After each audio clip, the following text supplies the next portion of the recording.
बसमध्ये प्रवासादरम्यान एका प्रवाशाला भोवळ आली। सहकाऱ्यांनी रुग्णालयात बस नेण्याची विनंती केली, मात्र वाहक आणि चालकांना वाद घालत बस थेट बसस्थानकात नेली। त्यानंतर प्रवाशाला रुग्णालयात नेलं असता डॉक्टरांनी मृत घोषित केलं। भंडारा गोंदिया बसस्थानक परिसरात हा संतापजनक प्रकार घडला असून नागरिकाच्या मृत्यूस कारणीभूत असणाऱ्या चालक आणि वाहकाला निलंबित करावं अशी मागणी केली जात आहे। प्रवाशांच्या सेवेसाठी असं ब्रीदवाक्य एसटी महामंडळाचं आहे, परंतु या ब्रीदवाक्याला हरताळ फासला गेलाय। गोंदिया तुमसर भंडारा या बसमध्ये देव्हाडी येथून एक प्रवासी बसमध्ये चढला। तुमसर शहराजवळ त्याला अचानकपणे भोवळ आली। तो बेशुद्ध झाल्यानं त्याच्या 2 साथीदारांनी बस रुग्णालयात नेण्याची विनंती बसवाहक आणि चालकास केली, परंतु त्यांनी न ऐकता वाद घातला आणि बसस्थानकात बस नेली।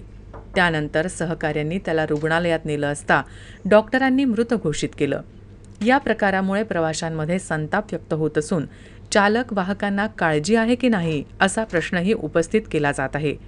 मृत तरुणाचं नाव चुन्नीलाल राऊत असून त्याच्या मृत्यूस कारणीभूत चालक आणि वाहकावर कारवाई व्हावी अशी मागणी नातेवाईकांनी केली आहे।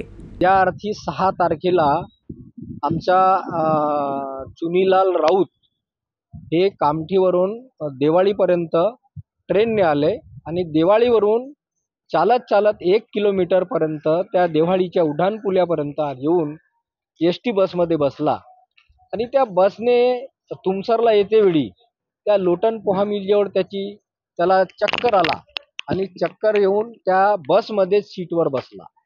त्यांच्यासोबत असलेले 2 व्यक्ती त्याचे कान झापून त्यांना सीटवर बसवला, परंतु त्या कंडक्टरनं साधा त्या व्यक्तीला विचारलं नाही का रे बाबा त्याला दवाखान्यात न्यायचं आहे का।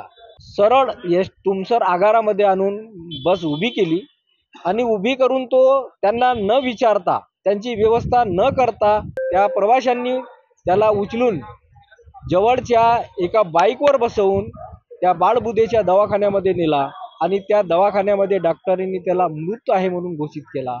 तो जो मृत झालेला आहे त्याला जबाबदार असेल तर तो वाहक आहे आणि त्या वाहकावर FIR गुन्हा दाखल करून त्याला याची शिक्षा झाल्याच पाहिजे।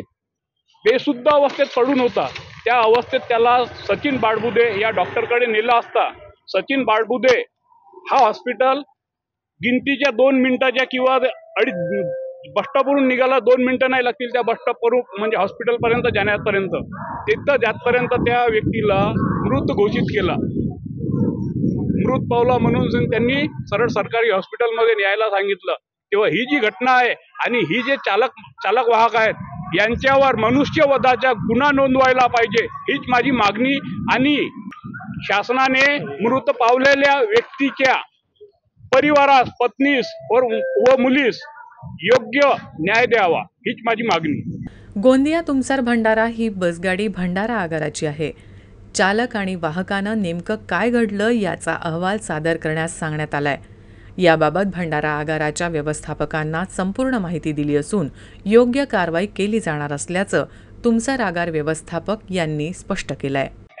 सदर घटना जी घडलेली आहे ती तुमसर बसस्थानकावरची घटना आहे आणि जी बस आहे ती भंडारा आगाराची बस आहे। त्या घटनेबद्दल जसं माहिती झालेलं आहे त्या घटनेबाबत आगार व्यवस्थापक भंडारा यांना माहिती दिली आणि जी तक्रार आलेली आहे ती तक्रार त्यांच्याकडे आम्ही रेफर केलेली आहे। त्यांच्याकडून चौकशी सुरू आहे। चालक वाहकांचे बयान घेऊन योग्य ती कारवाई जी आहे ती समोरची कारवाई ते करून राहिलेली आहे।